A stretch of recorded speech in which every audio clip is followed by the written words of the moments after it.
Welcome back to the Baseball Bunch, where each week we get a bunch of baseball guys to talk about a bunch of baseball topics. My name is Jeff Leise, and I'm joined by my co-host Tyler Goodro with Goodro Catching. Normally with us is Tom Oldham with Dynamic Velocity. He's not on the call tonight, but should have a fantastic show. We're excited about our panel. The last couple episodes, our focus has been on the NCAA's announcement in relation to spring athletes, Division I athletes, and how that is going to roll out, the effects that has. And I've had some fantastic guests. Our last one, we had a panel of 8 college baseball, Division I baseball coaches. If you have not had a chance to check out those episodes, please do check them out. It's a good listen for anybody that likes college baseball. With that said, tonight we want to throw our focus more to recruiting, how this is affecting a high school kid, a junior college kid, what our advice is for these kids, and have just a fantastic panel. We're excited about the show. I'm going to let everybody do a quick introduction for themselves. And I say quick. In our past episodes, we've wanted the introductions to be quick and get things rolling. I'd like you guys to take a little bit more time than normal and give us a good description, who you are, what you do, what you're doing for kids. Let our audience know who you are, how they can find you. And like I said, don't be afraid to take a little time on the intro. So Noah, I'm going to let you go first. We'll throw it to you and go ahead and give us an intro. So I'm Noah Sharp. I am, the creator of the JBB, the Junior College Baseball blog, something that honestly took on a mind of its own once I started it. I mean, the guys over at JUCO Route know I kind of hit them up when it first started, and they've kind of seen this thing grow exponentially since it started. And I mean, it started as, it was, I was a junior college guy and there wasn't a D1 baseball news outlet. So I was like, well, I'm kind of bored. I'm a teacher. I have extra time in my planning periods, and why not kind of do something, have some fun with it? And then it kind of snowballed, but in a good way. And now it's become what it's become. And I mean, in helping kids, I guess it's me and one other guy. And there's been some high school to junior college, help, but a lot of it comes from different four-year universities. Wow, universities coming to us and saying, hey, we're looking for a shortstop that fits these descriptions. And then we go through our notes and it's okay, well, we've got A, B, C, D. Here's what we have. They send it to them, and then they kind of, bounce it back. And some schools use us, I guess, a little bit more than others, but at the same time, I mean, that's something that developed in the end of last year, where it wasn't the initial focus of it, but it's become a outlet, a place to, help showcase guys that never had really a place to showcase anything before. And it's kind of, I guess it was right at the start of when all the social media baseball stuff kind of started to pop up. So it bottled fire, I guess is what you could say. I lucked out and started it at the time I did. And it's kind of become what it's become. Awesome. Thanks, Noah. How about Rich? Give us your intro. Hey guys, Rich Prado. I own and run Play in School. Our main focus is teaming up with the travel ball organizations, handling all of their players' college recruiting videos. And so that's the day job. Is the organizations that value video will outsource their film to me. We'll come in, we'll film everybody, A to Z, 1 through 100, in order to provide an easy way for the travel ball coaches as well as the kids to be able to disseminate video as part of their communication and marketing. Beyond the film, we're probably 60 episodes into Travel Ball Talk, which is my podcast. Had Jeff and Scott Stoliker from the Nebraska prospects on late last year, and so the podcast has been a lot of fun. It's kind of like Noah was saying, you get a little bit of free time and you want to explore other projects. One of the things that I've done in addition to the videos, in addition to the podcasting, is about a year, two and a half years ago, I put together an online course. It's kind of funny. Everybody's right now everybody's sitting around looking at online education. And, my course, I call it a course on recruiting, but I always do the bunny ears because it's really a course on communication strategy, and the same skill set that high school kid going through recruiting needs to know and needs to leverage is that same thing that the college graduate who is going into the workforce needs to know and needs to leverage. The ability to network and to grow your network, the ability to be proactive. So that's sort of rounds out my days. It's the filming for the organizations. It's the podcasting. It's the supporting the students that are inside that course. Awesome. Thanks, Rich. Bob, let's toss it to you. Yeah. Hey, thanks for having us, guys. We're very excited to be here. And just to give you a little bit of background, my name is Bob Hlavac, and started JUCO route basically became through actually my son when he started his recruiting process. And I kept hearing some of these young guys say, "Oh, just go the JUCO route. We'll go the JUCO route." And then one day I was listening to talk radio, and the local guy here was talking about a football player that said he was going to go the JUCO route. And I was driving at the time, and I said, "You know what? I'm going to put this thing on a T-shirt, see what happens." So I put it on a T-shirt. I got it copyrighted, trademarked. Started a Twitter account. Next thing you know, I was just promoting junior college baseball and started following the schools and the coaches and retweeting their stuff. And when kids would commit, we'd put a congratulations out there, hashtag JUCO route, hashtag trust the process. One thing led to another. We started some showcases, and ultimately led us from showcases, which we still do today, into more of a recruiting service. And the recruiting service has been exponentially just expanded here this last month or so, I guess, with the coronavirus. And I mean, we've been busier than busy just trying to help these kids and the coaches. I mean, everybody's kind of handicapped right now, and we're trying to help these guys get down the road and find a home for them. Awesome. Thanks, Bob. How about Casey? We'll go to you. Yeah, I do two different things. One, I'm the founder and director of baseball of the Palm Springs Collegiate League, and we're a league that focuses on player development and advancement.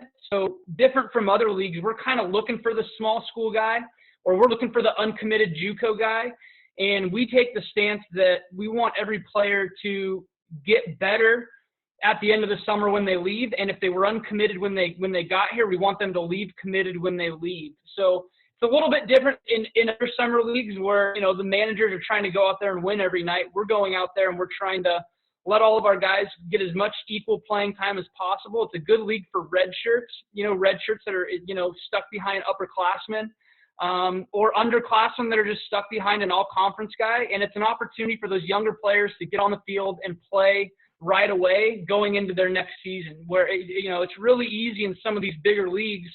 You can send a red shirt to some of the bigger leagues, and they may not see the field very much because the manager's trying to win every night. And those leagues have a lot of value in other ways. But our whole thing is we want every player to leave better than when they came.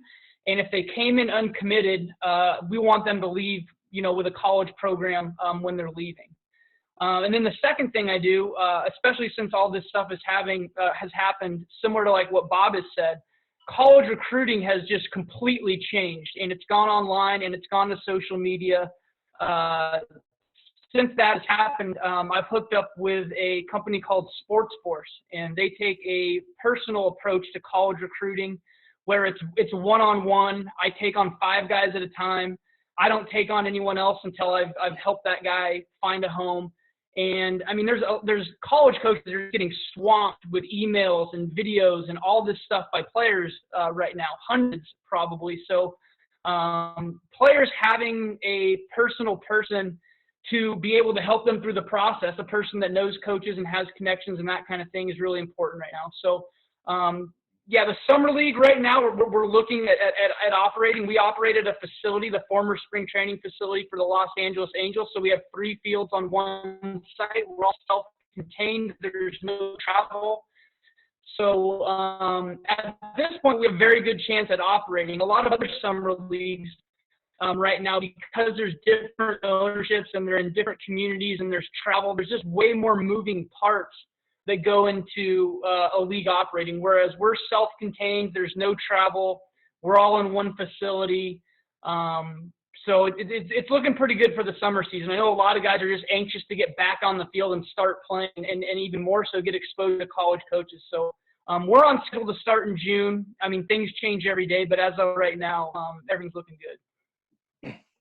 Awesome. Thanks, Casey. And last but not least, Josh, take it to you. Hello, how are you?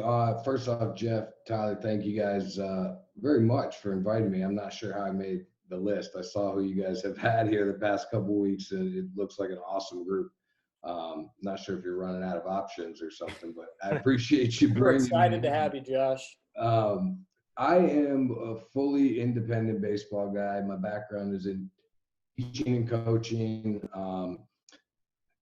And I had little kids, 6 and 4 now, and just couldn't coach anymore. So I got into somewhat of the recruiting side and decided, not going to be part of a company, just really be able to kind of be free and do whatever I want with it.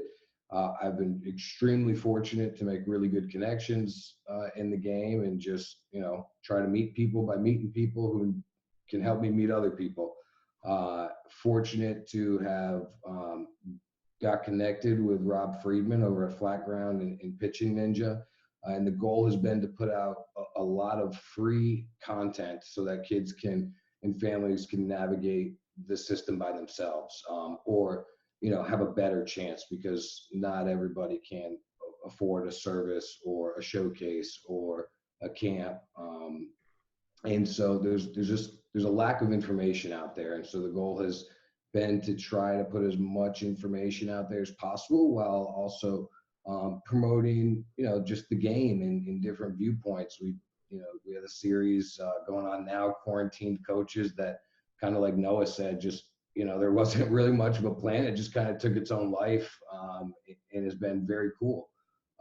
We did a college tour with Jake Robbins from Showcase Baseball Academy, who I know Rich has talked to quite a bit. And it's just really just having fun, man. Just going out, doing whatever, putting out as much content as possible. It's, that's what people love is baseball and content, and it doesn't matter really what we're talking about, right? It's something, especially at these times. So again, I appreciate you bringing me in, man. Absolutely. No, that's awesome. So all you guys had alluded to in some way that what's happening right now, this pandemic has impacted what you're doing on your everyday life, whether it be good or bad.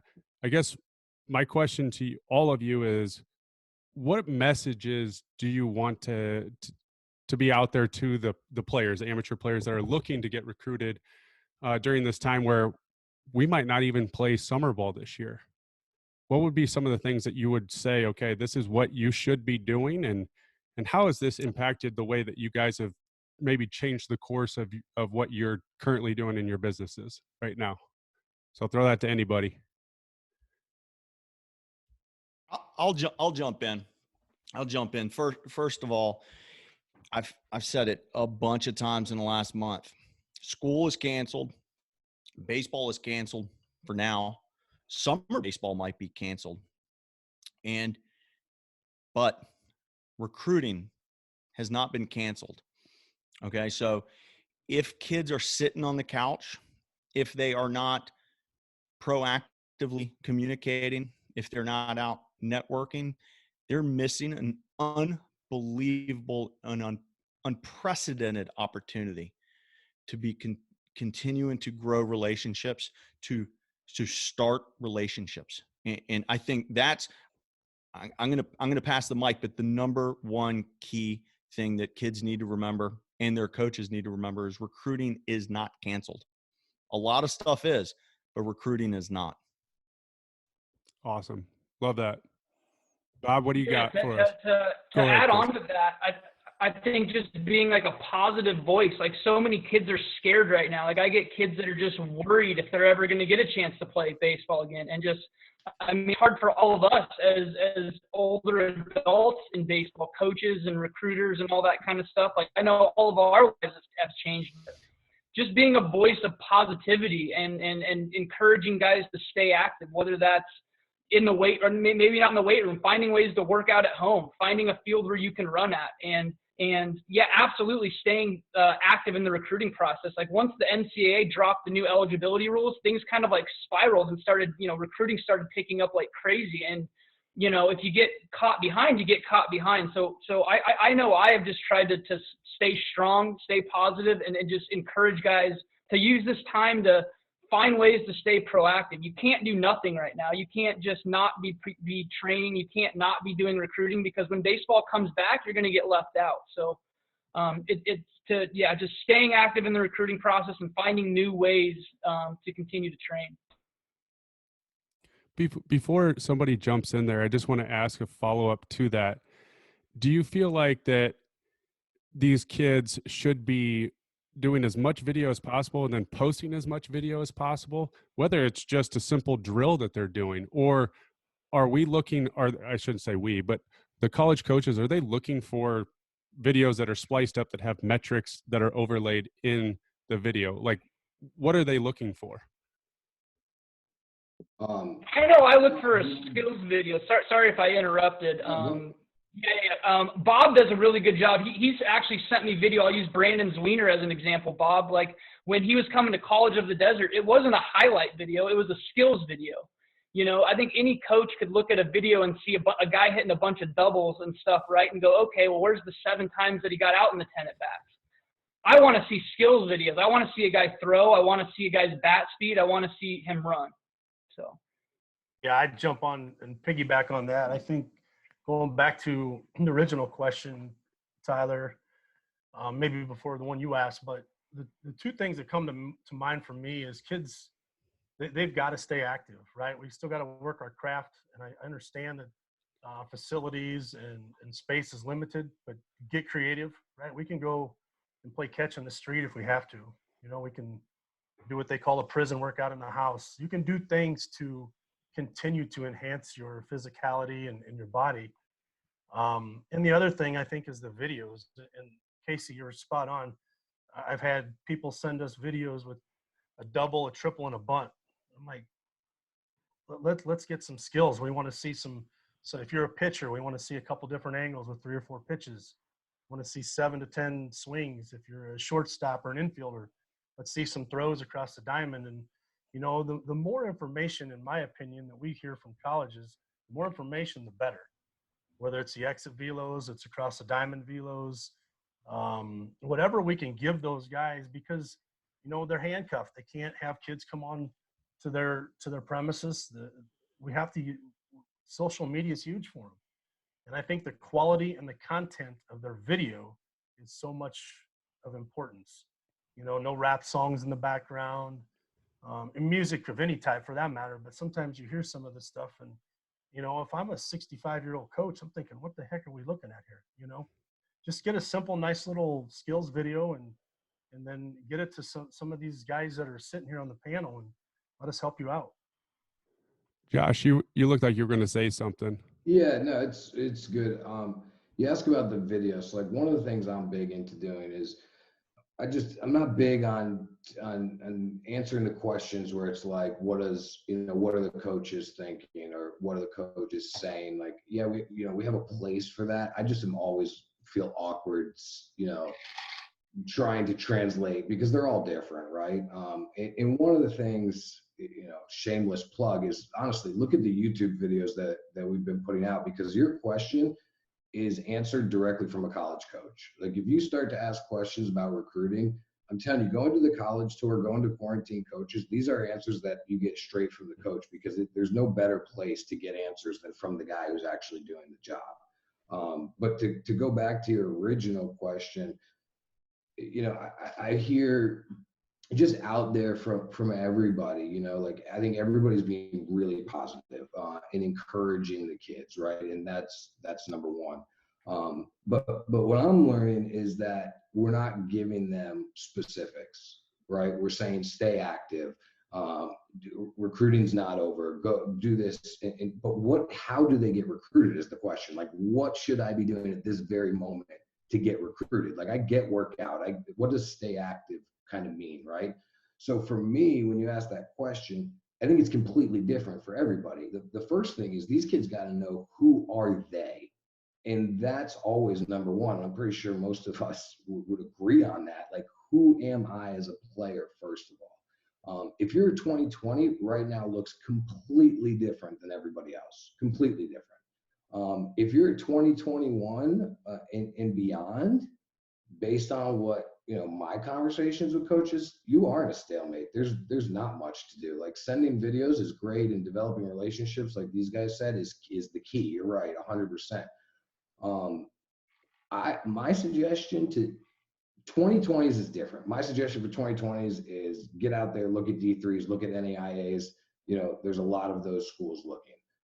For 2021s and past that, my suggestion is to sit down, go to collegeboard.org.com, go to Naviance, start to research schools and look for what's going to make you happy. Like, forget baseball, forget academics. Like, do you care if it's a military academy? Do you care how big the school is? Do you care, is it a historically Black college, or is it a religious school? Start to research, start to build a list that meets what's going to make you happy, right?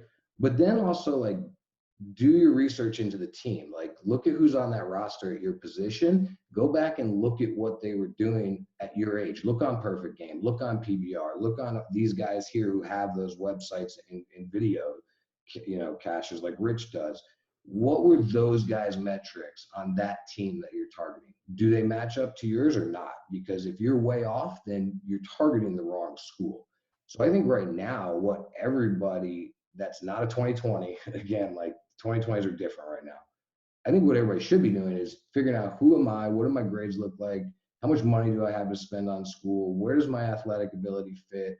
Where should I be targeting so that when things do start back up, you can go at it? Or, like Rich was saying, you can at least start building relationships. But just going out there randomly and sending videos, like, that's all just such a waste of time. And I think right now the focus, and again, my opinion, should be on themselves and not on the colleges and what the colleges are looking for. Tyler. Yeah, and even from our conversation earlier today, Josh, I mean, you're a guy, I can tell you try and individualize it. You try and find out a lot about the kid and what their needs are. And I agree. I mean, I think that's important and an important initial step for every player, right? Whether it's now or any time. So yeah, I love that point of view. Rich, I think you were just going to say something.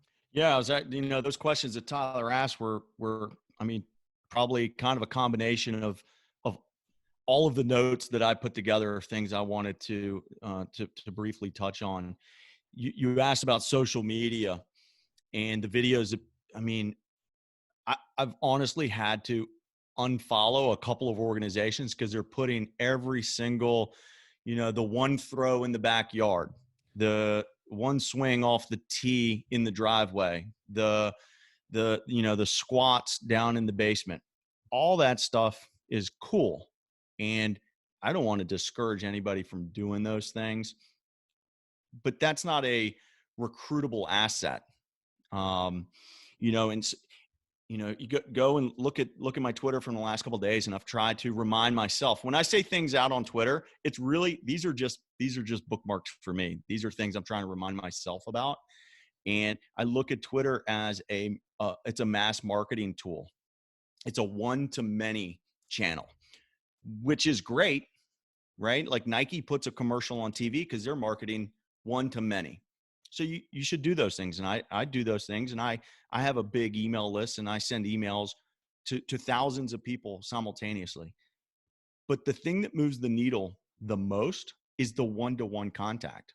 Like, if I send a text message, or a travel coach sends a text message, or any of the guys on this line send a text message directly to somebody in their network, that's going to have 100% open rate. 100%.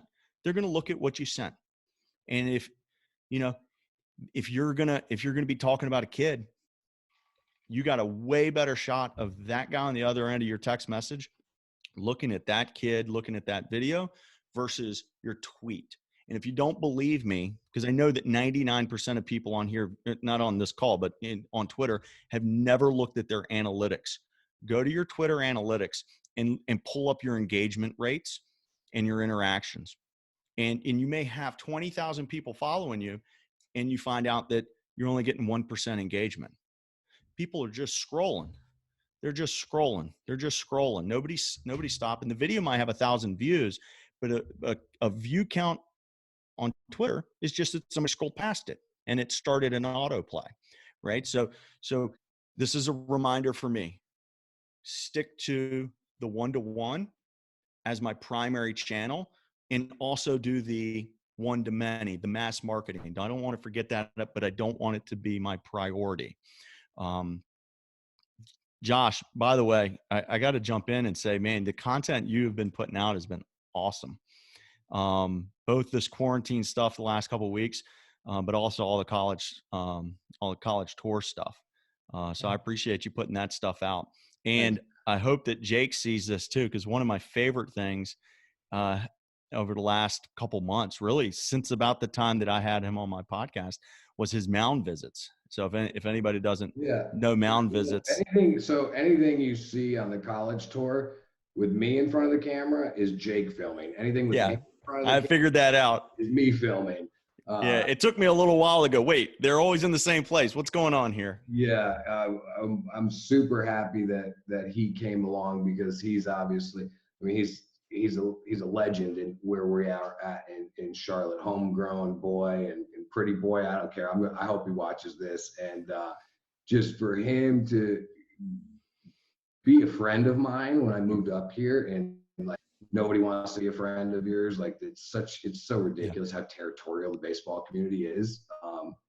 And he's phenomenal. If he didn't go, then the college tour wouldn't happen. I feel like he was the reason that it happened and that everything went smoothly and everybody was excited about it. So yeah, he's great, man. That's Jake Robbins from Showcase Baseball. If anybody didn't catch that, I didn't want to give him the full plug. Oh, shit. Hey, cut that out. I'll edit that out in post. No, I love what you were saying there, Rich, and it came up on our last show with the Division I coaches and how important those relationships are, because right now they just can't go out and watch guys play. Like that's how they usually recruit, and that's what they like to do, right? Is go watch guys and see them in action. Well, they can't do that. So sometimes, if a kid sends a coach a video, it might not mean a lot. But if the coach calls anybody that's on this show right now, or Tyler Goodro or myself or whoever, right? It's somebody that they know and they trust. And guys like you, Rich, or Josh, or know any of you guys, right? They call you and they know you and they say, hey, tell me about this kid, or you tell them proactively about a kid. They're going to listen, right? And that's going to go a lot further than just seeing a video on Twitter. So I love that. I mean, the relationships are so important. Any kid that's listening right now, if you have someone that's well connected, that knows college coaches, you got to lean on them and you got to use them.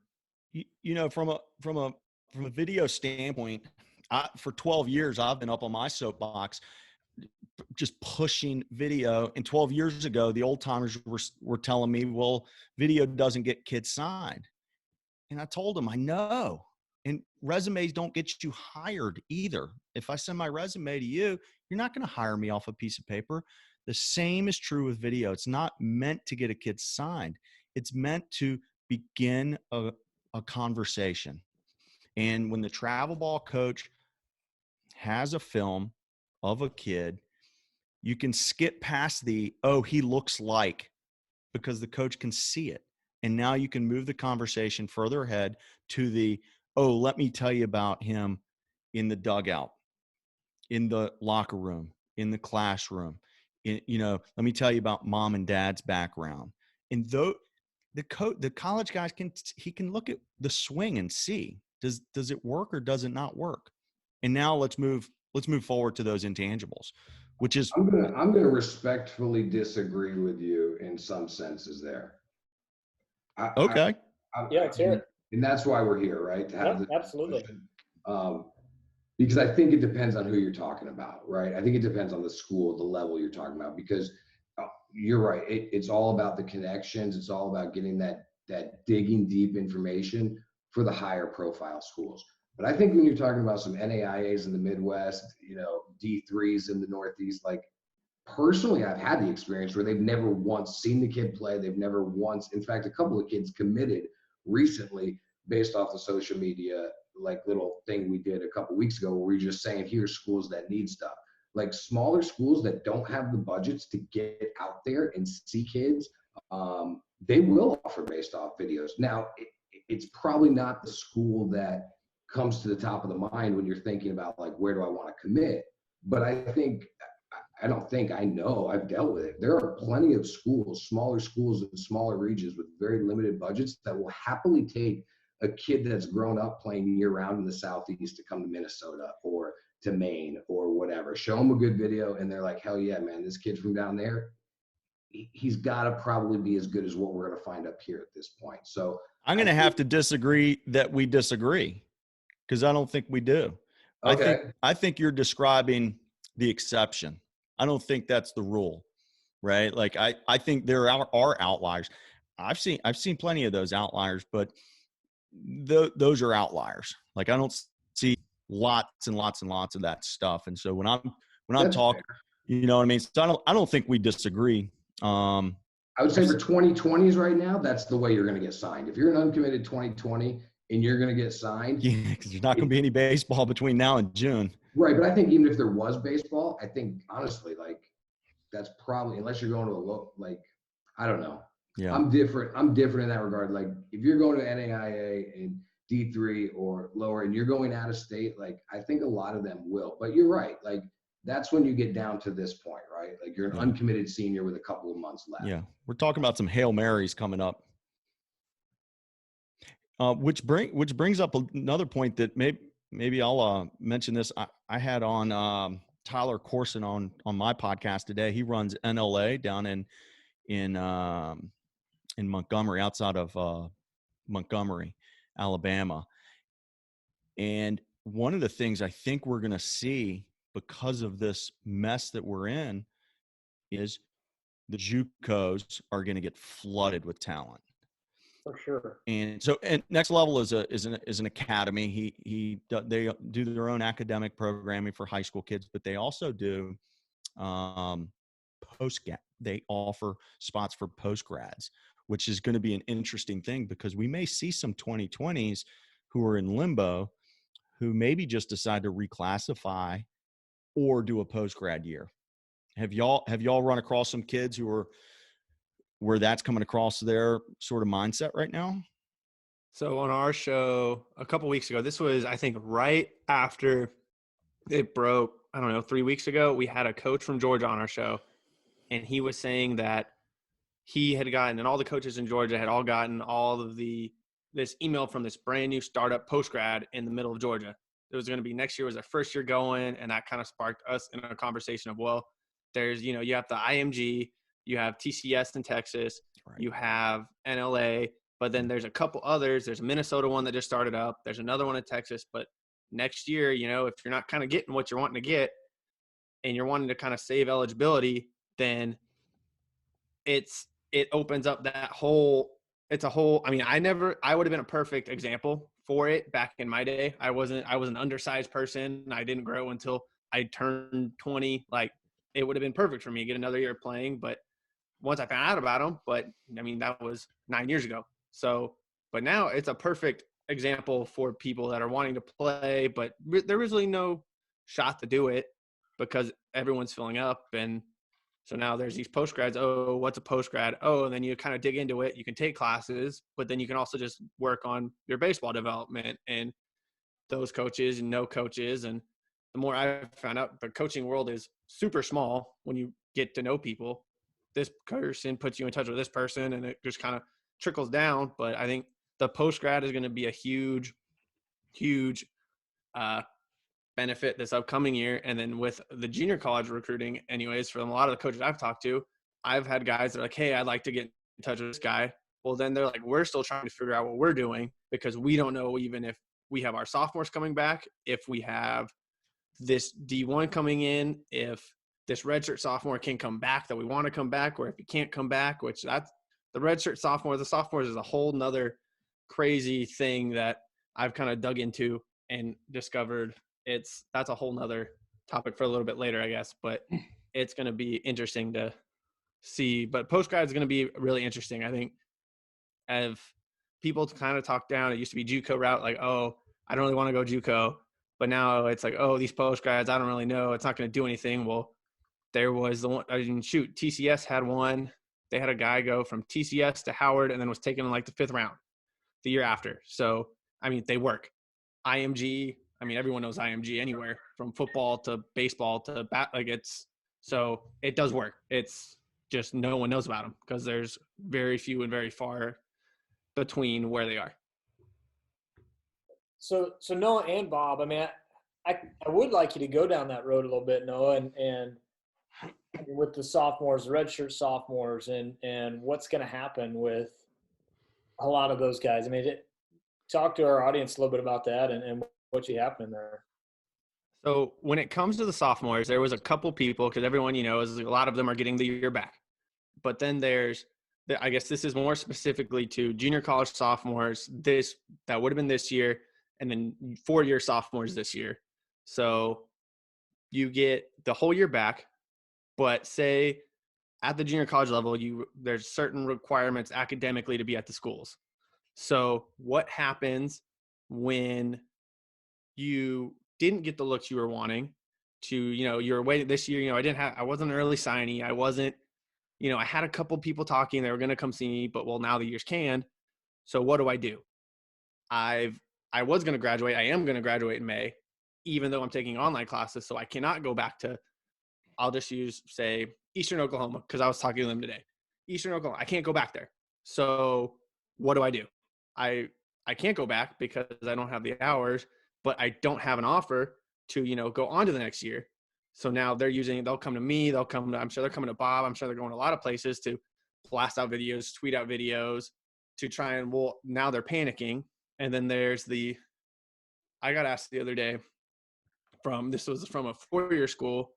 They were asking me what happens to, say, a sophomore that was going to be a sophomore this year, but he gets the year back. So now he can technically transfer to a junior college and be a sophomore on the field again, even though he was going to be a junior the upcoming year, but he gets the year back. And then that sparked a whole nother debate and wormhole. And I'm pretty sure, if you're getting the year back, you're getting the year back, and you can transfer. Then goes back to, does he have the hours to still be a sophomore at the junior college? And that was just a whole nother, wormhole. I tweeted out probably about a week ago. And there was a lot of answers that came from that because I didn't even know the answer. But then again, it comes back to your hours in the classroom. So 2020s going to college is interesting, but then the 2020 sophomores, it's like, if you didn't get the looks, what do you do? Well, I didn't get the looks, and I'm trying to find a place for next year because I can't come back even though I want to. What do I do? And so yeah. So if y'all have any answers for that, it's just a whole wormhole, dark hole of questions and answers and speculation and all that. And the bounce backs that come back from D1 that are sophomores, there's so many of those kids out there right now that, and they're not patient. They want something now, but they don't have the answers. They don't have schools interested. They didn't get a huge sample size in the spring to maybe get a school that they were interested in. So it's a very frustrating situation for sure. JUCO is going to be pretty good next couple of years, isn't it? I've already gotten a couple texts from coaches that said, I think I was telling Jeff this earlier today, but a couple, and then you have the 4 years that, they release a sophomore from their signing. They'll honor it if they want to come, but they realize, stuff changed. So they honor it. Well, a handful of schools I've talked to, they have 4 or 5 Power 5 signed guys that are like, no, I want to come back. I like what we had. They had a core group of guys that have been there for 2 or 3 years already. Well, they're coming back.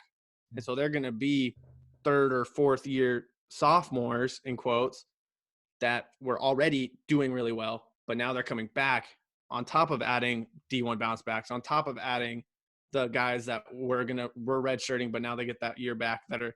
So it just at junior college is going to be, we talked about this, I think, on our show every week now, that it's just going to be I think college baseball next year period is going to be an amazing thing to watch, just because the talent from top to bottom is not going to be separated by very much. So it's going to be fun. And Josh, was that you that I was having a conversation with today that about people just having to reevaluate kind of their ability level, what they're thinking? Is that you? Yeah, we were talking about that earlier. Again, I think the great thing about what you guys are doing here is that it seems like all of us are kind of from different regions, and in the cultures, one of the things that I'm trying to do with the quarantine coaches is, like, today I spoke to Oregon, PD I knew at Long Beach, but I'm trying to get to the West Coast guys where Casey is, and line up something with San Diego. And I'm learning that, like, the cultures are so different, right? And the way people do business is different.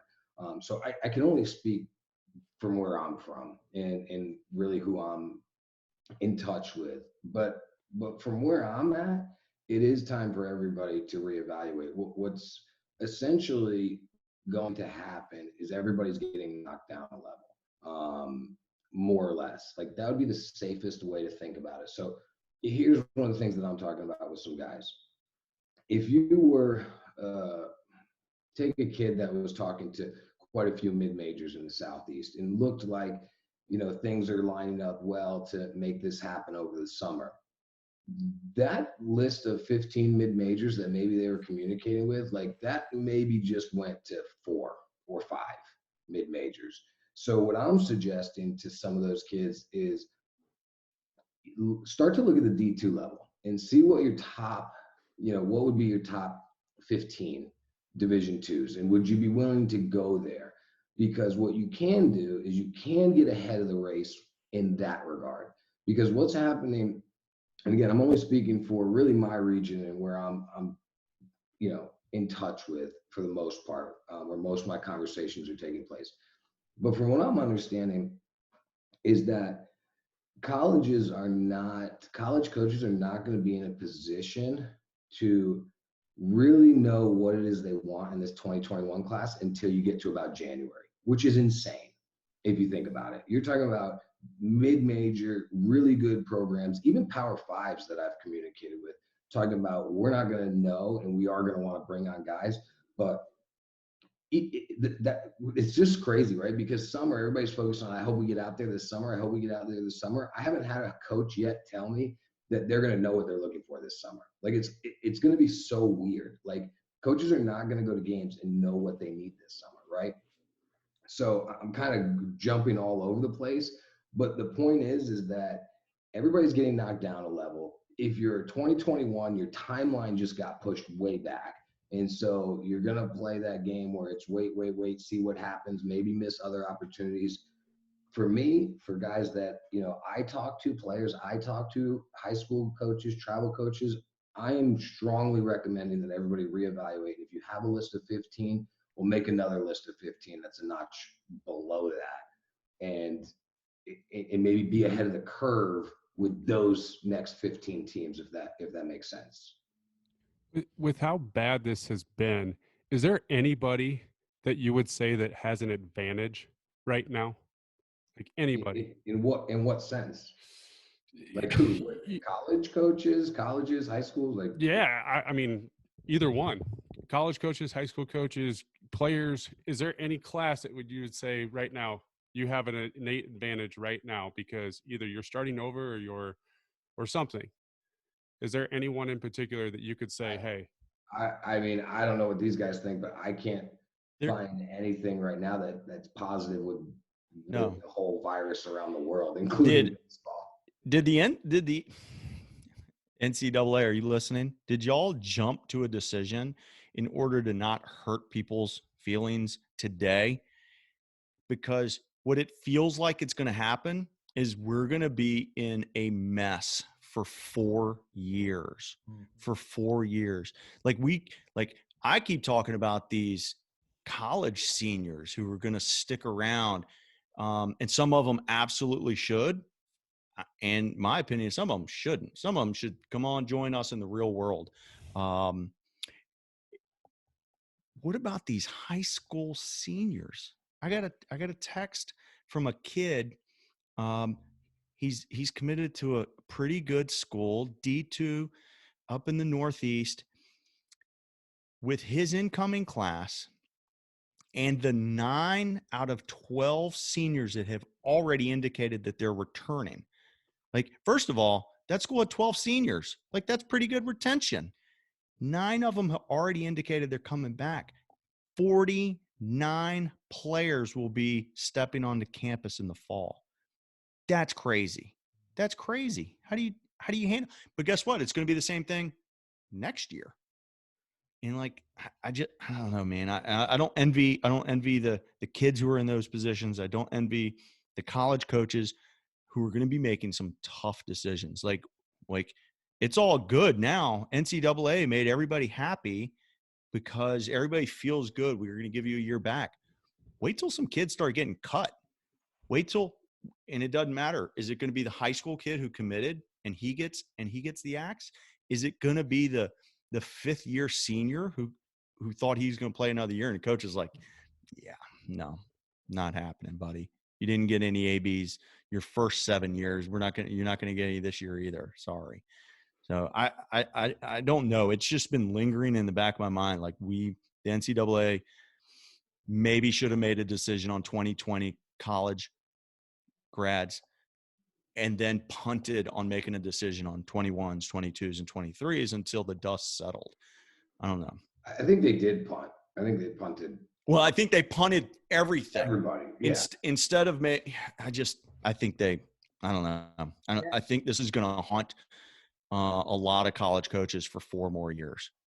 Well, and I think you're going to see, like you just said, more kids that get cut, more kids that transfer.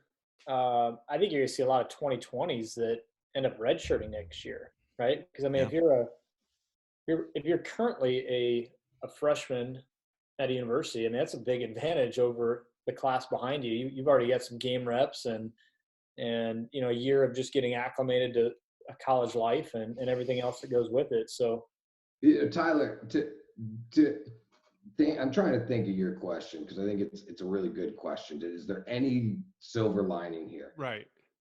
I think that college freshmen, that 2019 class, and even the 2018 class, they could put a real positive spin on this. They just got an extra year of eligibility. Forget baseball for a second. You can now enter a 5-year program and get a graduate degree. And I think that if there's a group there that's like, oh, here's a great opportunity, I think that group, because I think your seniors, your juniors, like they're on track to graduate, obviously. Like they can't necessarily change their curriculum, but there's a lot of schools that don't offer the grad programs. But if there's a group that, hey, there's an opportunity here, I think it would be that group. I think it'd be 2018, 2019, where they can go into their guidance counselors, they can redesign their, what they're going to do academically for the next few years and set themselves up to leave with a graduate degree. And sorry to jump in, but your question was really good, and so I was trying to think of, is there somebody that benefits? That would be my answer to that. If I could piggyback off Rich was saying about the next 3 or 4 years down the road, I was talking to a school, one of the 4-year schools that we built a connection with, and they were like, well, we had a 2023 that was committed, but, that was money that we had given to a sophomore this year that we were planning to not have.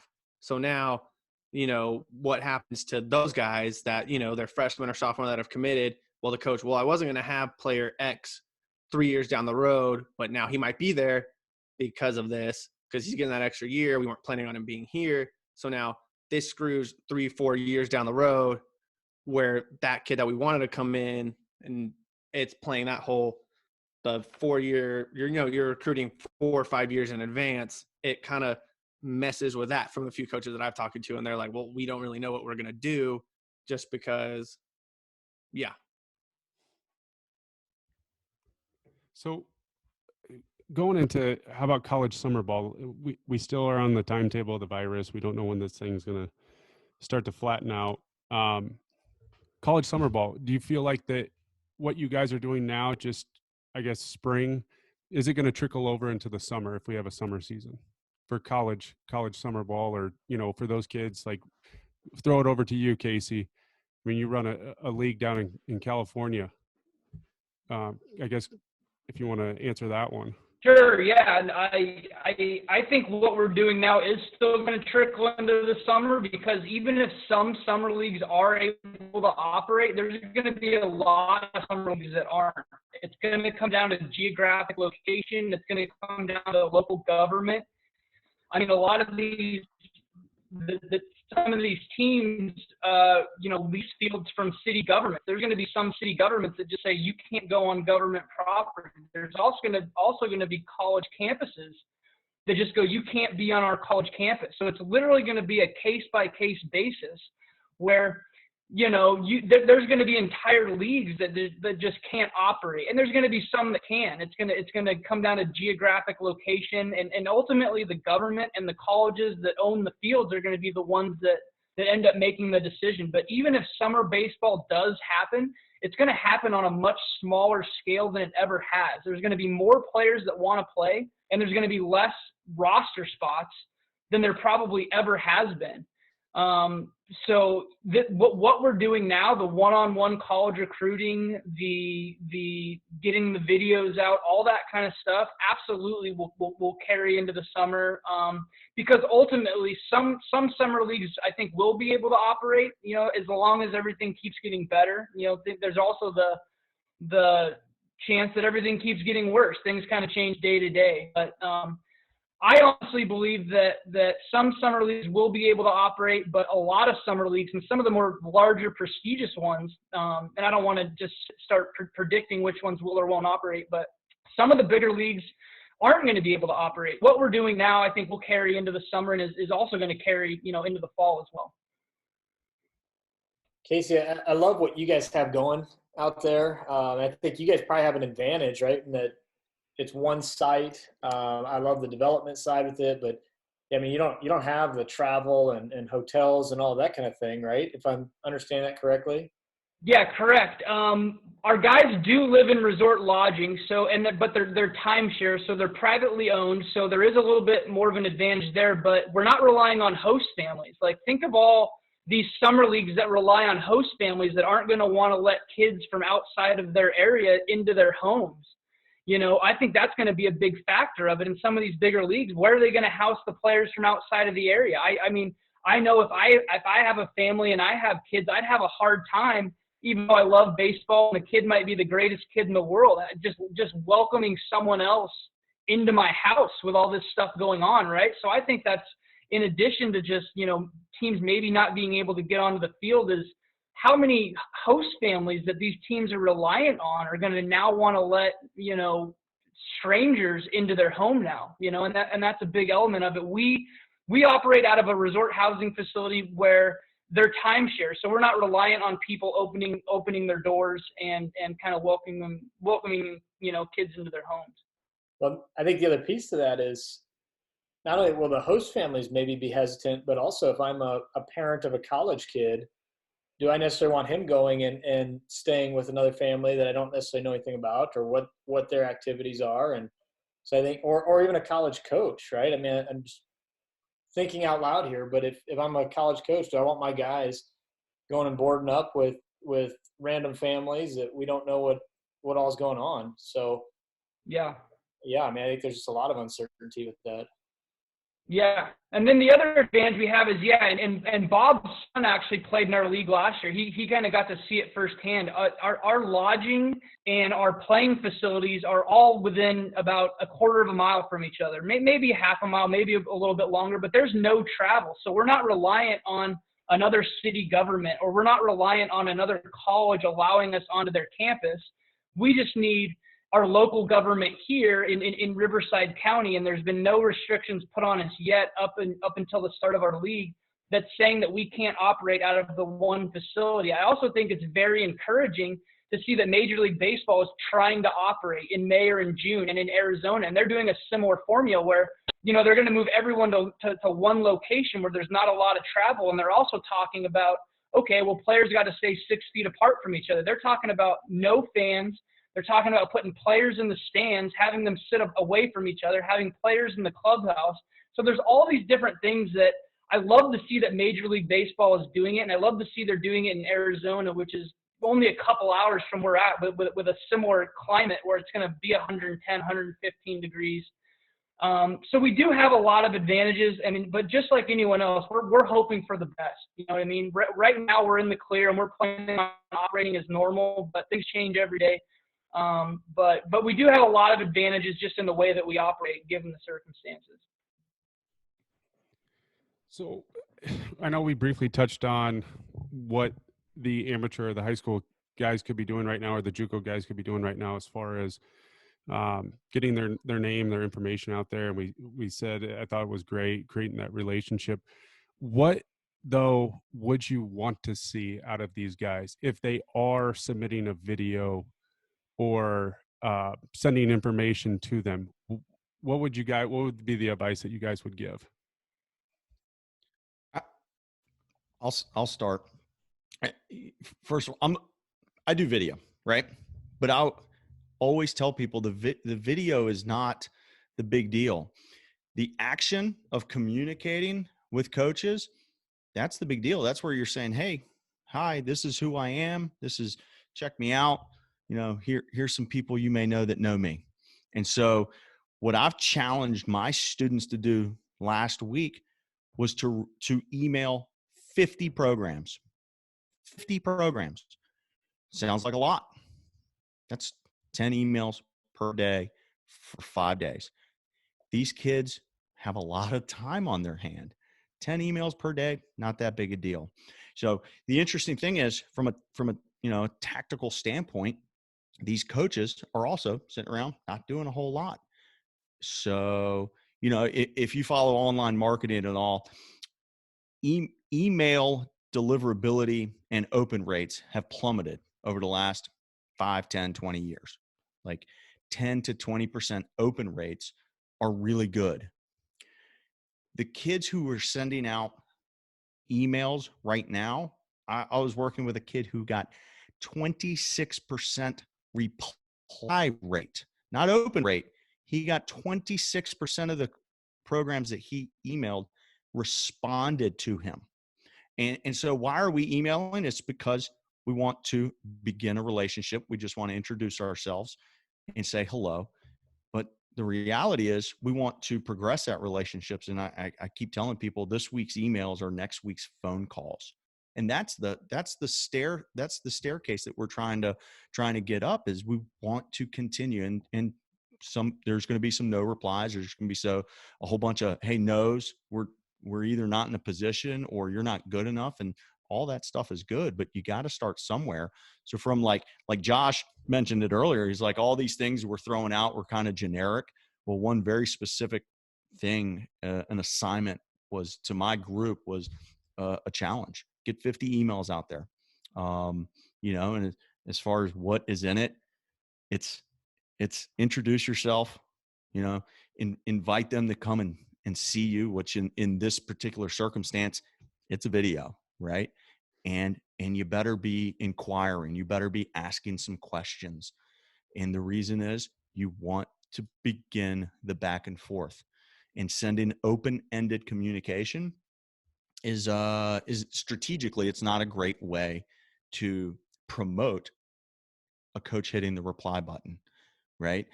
It's when I'm talking to kids, this is a silly example, but when I'm talking to kids, you get down into their heads and you say, hey, imagine this. And this is an example of an open-ended statement.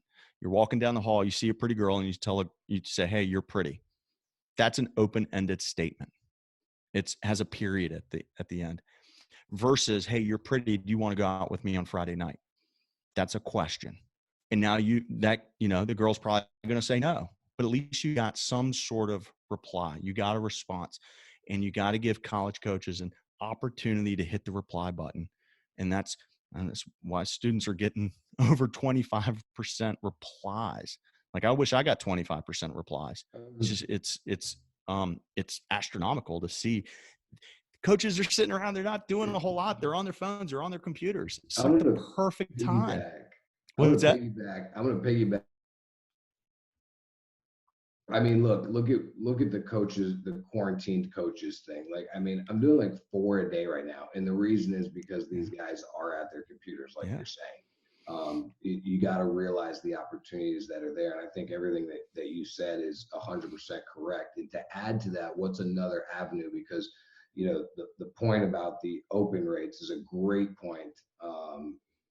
So where can you get more engagement? And it really is social media. You know, you got to tell these kids right now, all you have to do, like, it's like this isn't hard. This is the million tip that I tell people, right? That I tell kids.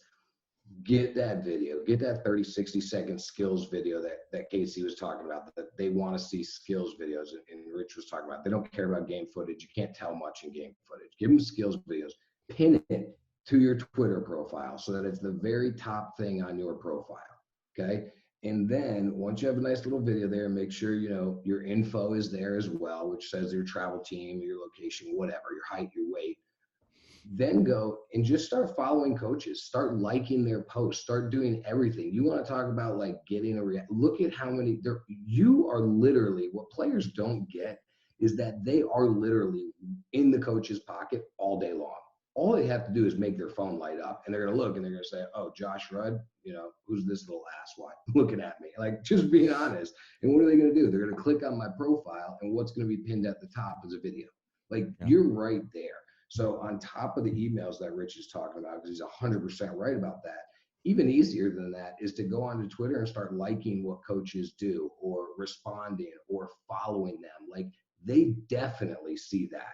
Where Rich was talking about emails may get lost in the shuffle, I promise you they don't miss when people like their tweets, people respond to their tweets, people start following them. So if you want to, you know, and then look, if you follow me, if you send me a video, like, I look at it, right? I may not respond. I try my best, and I know coaches do too, but I definitely look at it, right? And I think most of you would agree here, because all of you run really successful social media platforms. So I think on top of what Rich is talking about, again, that's 100% right. Get on social media and use that, you know, to create connections or to get eyes on your videos and things like that. Like, social media is bigger than emails. I think we all can agree with that.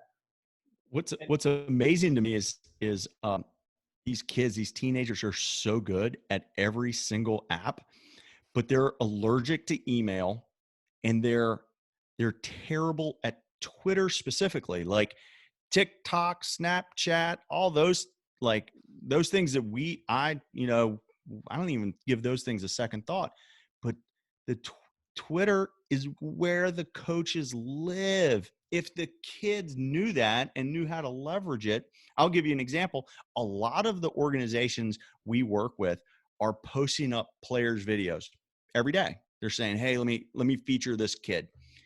And I'm like, if the 65 kids in that organization would just go retweet their freaking coach, it would, the views would blow. They would blow up. It would be exponential how much traction that tweet would get. And you don't realize, just because it's not you that he highlighted that day, it's going to bring eyes to everybody. And the kids just completely, they're swinging and missing on Twitter. And I'm not sure if you guys agree with me. And again, this may sound like a shameless plug because he's helped me out and he is hosting my stuff. But truly, Rob Friedman's flat ground bats and his flat ground bat are by far the best things that kids can tag. Like, I don't know if you guys agree with me, and you can disagree with me. It's not even close, though. It's not even close. And every college tour I've went on, and every quarantined coaches interview that I'm having, it may not be on film, but I've talked to them about it and I've asked them, like, by far it's the best. Kids, if they're not tagging that, they're honestly making a mistake. And furthermore, not just him, #uncommitted. Like, there's something to that also. Like, understanding how social media works and getting yourself into these certain categories. So I think, again, like, there's training. Like, I do a lot of work with my guys, and again, I'm sure you guys do too, but a huge part of it is training these kids on how to use social media effectively, how to write emails effectively, right? Like, don't send the mass email. Actually put, UC Santa Barbara baseball in the title of it, right? Start something out with you know, I looked into your school and I like this major, something that is actually at their school. So I think, you know, it's there. They need some people to tell them and help them and things like that. But there is a huge, huge opportunity right now for all of them. Like I was talking to coaches, there has never been a time, if you think about it, it's really wild. There's never been a time when right now, I guess the entire world is on the same schedule, but the entire baseball community in the United States of America is on the exact same schedule. Like it's crazy. Like there's a huge opportunity there. Yeah, and I'm going to piggyback on that. On our last show, we literally had 8 college coaches, 8 Division I baseball coaches. And when we asked what they're using for video, and I think we asked if they had any apps or what they were using, they all said Twitter. And I mean, we're talking SEC schools. It's like they're using Twitter to look at video to see kids and what they're doing. And like you said, I mean, this is an unprecedented time where kids are never going to have this much access to college coaches and where they're going to have the time and where they're going to be engaged and wanting to see video of kids like they do now. So, I mean, if kids aren't using Twitter, if they're not using video, they're doing themselves a disservice. I think the other thing real quick, just to piggyback again on some of those thoughts, something we tell our guys with email and Twitter and making sure you're being smart about that, little things like if your email is bigdog6969@gmail or something, college coaches don't like that, right? That's an instant turnoff. Like have something generic, have your name, whatever. Don't be the cool guy when you're setting up your email address and when you're sending stuff out to coaches. And then even with your social media, they're going to look at that stuff. If you're posting at 2:00 in the morning and 3:00 in the morning and doing that kind of stuff, they're going to notice, right? I mean, it's these little things that I think to all of us probably seem obvious, but to some 16 to 18-year-old kids probably isn't obvious all the time. So no, I'm laughing because Rich in the chat box said that's my email address. 969. it's already taken. You know what? Just to I can't even right now. I'm just looking at Rich laughing. You know, I think also one of the things I talk about a lot, if a kid reaches out to me, and I try to act when looking at potential players that I may work with, I try to act like the college coach, right? And again, I'm sure all of you do, especially, you know, like I'm not a big fan of recruiting services. That's not a secret. I think what these guys here are doing, and, you know, I talked to Andrew at Sports Force, like Casey was saying, like only taking on 5 guys is different than a normal recruiting service. And it is all about that personal thing. So I think these guys are probably doing this stuff, but for anybody who isn't doing this or doesn't have it, when it comes to social media, it's a huge thing that I'm working on with my guys, right? And if a player is coming to me and is like, hey, can you take a look, right? Like, yeah, I'll click on their social media.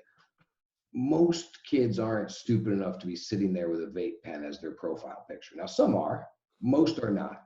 What I'm going to do more than look at them is I'm going to look at their pictures and I'm going to see who's in your pictures, right? So if Rich is in every picture with me, okay, eventually I'm going to click on Rich, right? And I'm going to see what do Rich's pictures look like when I'm not in them, if that makes sense. Because if every picture of Rich, who's obviously one of my best friends, he's high as a kite or drinking a beer or smoking a vape pen, I damn sure know that you are also there. The only difference is you're the one taking the picture instead of being in the picture. Don't hang out with Big Dog. I think kids miss that point a lot. Right. They don't realize, like, and we always tell them, right? Adults are always telling them, who you out with, blah, blah, blah, blah, blah, blah. Yeah.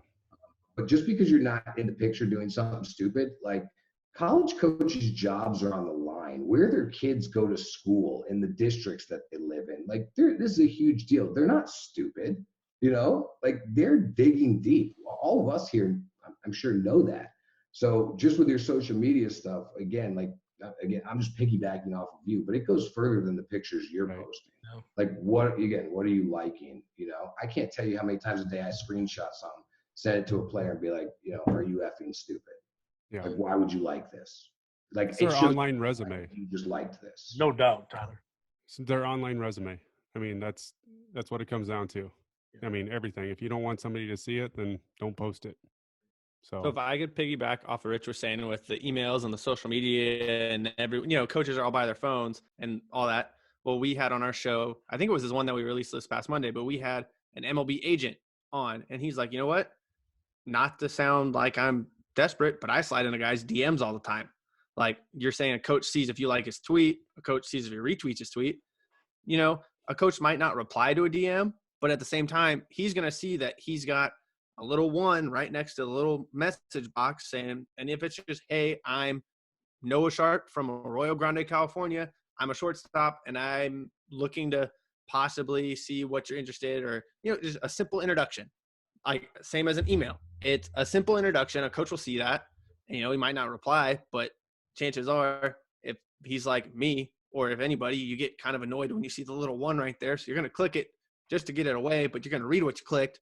And so he'll read, oh, okay, simple introduction. And then, chances are you're like, wait, oh, well, I do need a shortstop, or I'm looking, and he might go back to that. And then simple interactions go that way just as much as an email, and it might not get as lost as an email, but chances are it gets opened because a coach doesn't want to see the little one that's there not keeping his phone. I mean, I'm a little ADD like that, or OCD, whatever you want to call it. But yeah. What the essence of that is trying to create name recognition, right? Like you look at the biggest companies, the biggest brands in the world. There's a reason they're putting their commercials on every hour. There's a reason those same, whether it's Nike or Apple, they're putting their ads in the magazines you're looking at. They're putting ads on the websites you're going to, and that's because they're trying to get multiple touch points. Like, when was the last time you bought something the very first time you ever saw it? Like, never. And what we're talking about is we got buyers and sellers, right? Like, these college coaches are going to be investing money in you, or time, or both. Nobody's going to make a decision.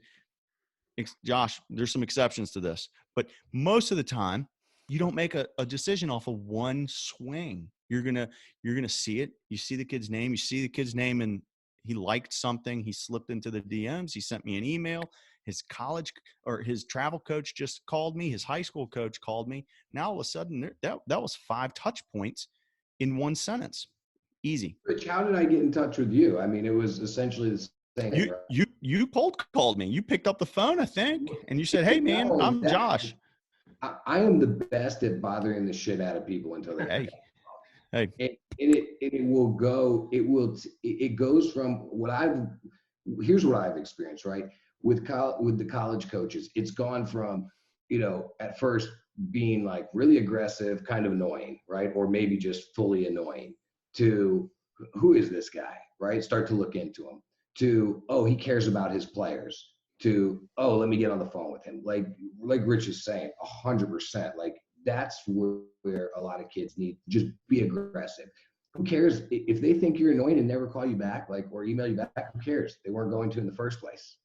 Just keep doing it. That's how I got Rich. That's how you and I got in touch, right? Like, you even told me, you said, I texted you, I reached out after the Jake Robbins thing, and then you, after a couple of times, started looking into me, and we got on the phone. Mm-hmm. It's funny. This directly relates to this recruiting conversation, but so many people are scared of the word no. Like, coaches are scared to hear no, and the players are scared to hear no. But if I'm going to be a no at UVA, I want to know yesterday.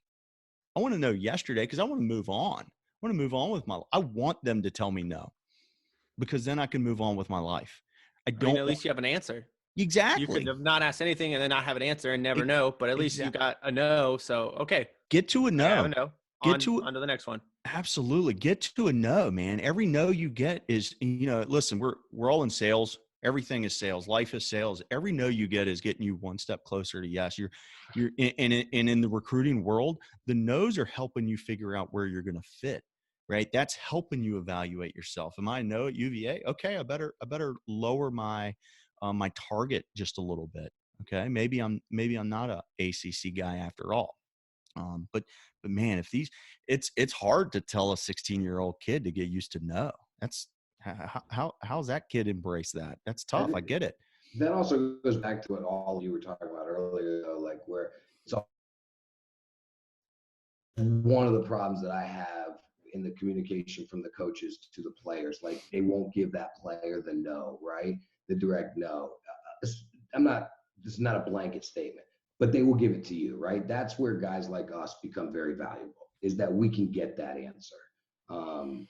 And so it's like, what do you tell a kid? I mean, is it just a matter of, well, if he's not replying, that means no? Yeah. Yeah. A no response actually is a response in a lot of circumstances. Agreed. So do you guys feel like that moving forward here in the future, again, still a lot of unknowns, but that this will be the wave of the future for recruiting? I hope. I mean, I kind of don't want to hear the word Zoom again for about a year, right? Like this is, I want to get out to a baseball field in a really bad way. It's virtual school. I'm on Zoom all day. This is what I do up in my world. Yeah, that's true.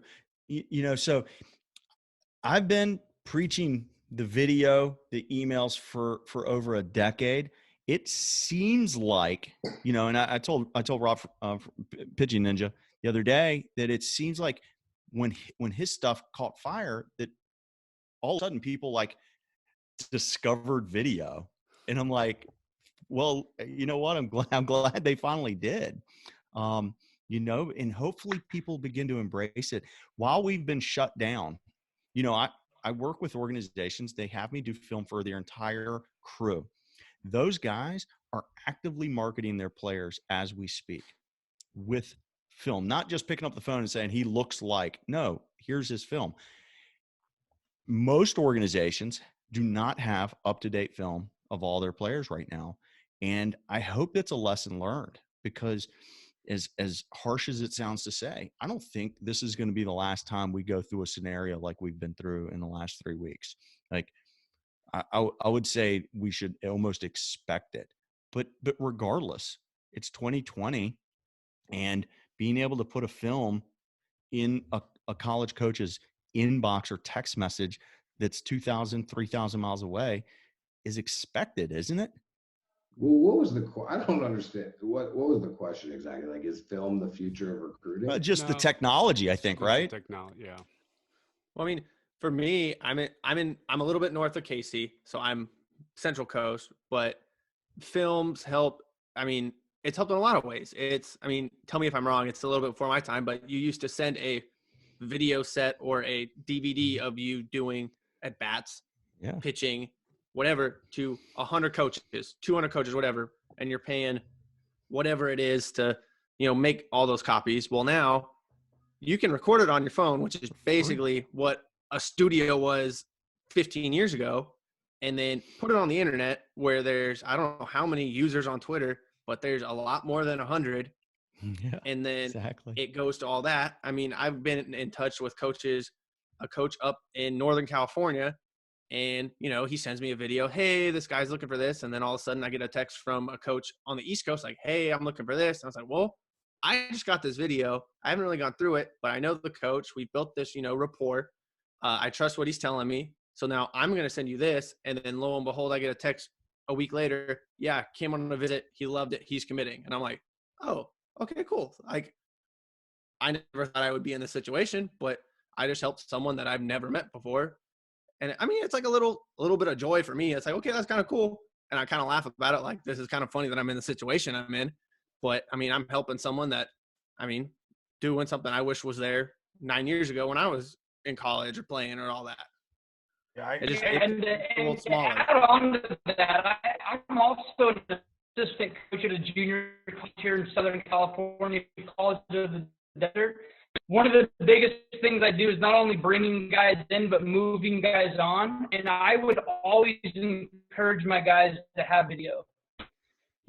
Like I want to try to find my guys a place to play, whether it's an NAI in the Midwest or Division III on the East Coast.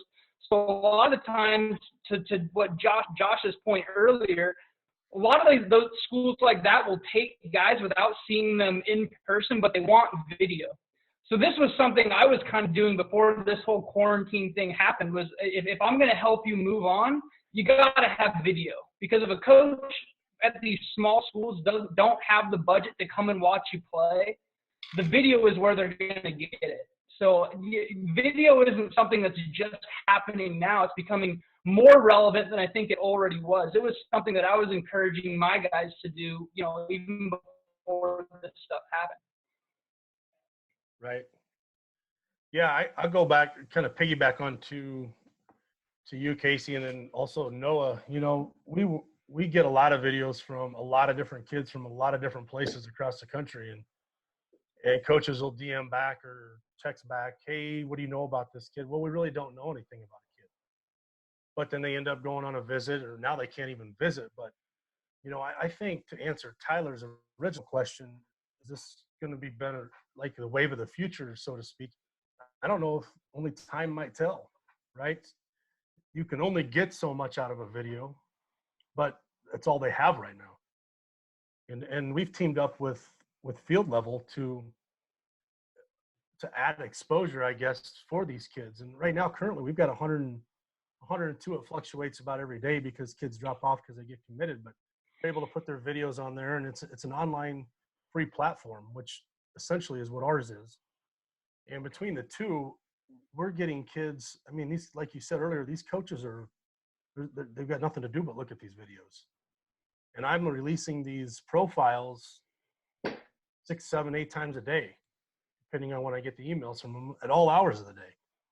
But, to the success of the videos, yeah, that's not new, but it's all they have right now. So will it be successful down the road rather than just a relationship builder? Time will tell a little bit, I guess. I mean, listening to all of you guys and what you offer, like, part of me sitting here feeling like we're talking like, oh, poor kids, how do we help them? Just look at all of you guys and what you offer. Like, the resources are out there. Like, part of me wants to be like, yo, I don't feel bad for you, kid. Do something. Like, it's all there for them. Like, it really is. It's easier to get recruited today than ever before. Personally, that's my opinion. More coaches can see you.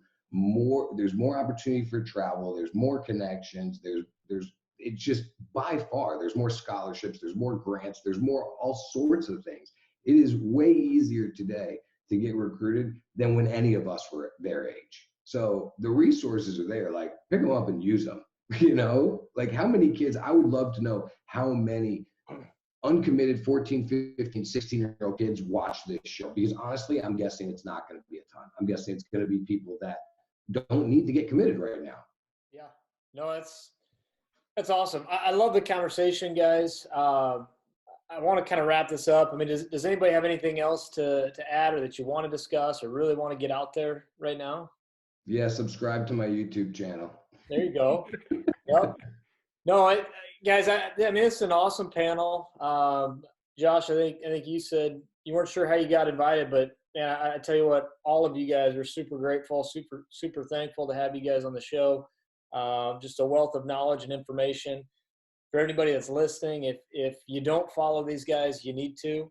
They all offer great services, and I think, like all of us, everybody's willing to help. Everybody has a little bit more time right now and trying to help kids out. So kids, take advantage of it. Use your resources. And like I said, use these guys. Guys, thank you all so much for coming on. Noah, Rich, Bob, Casey, Josh, again, thank you all. And everybody keep working hard. Thanks for having me. Thank you. Thanks for having us. Thanks for having us. Pleasure, guys. Yep. Good night. Stay safe. Wash your hands. All right.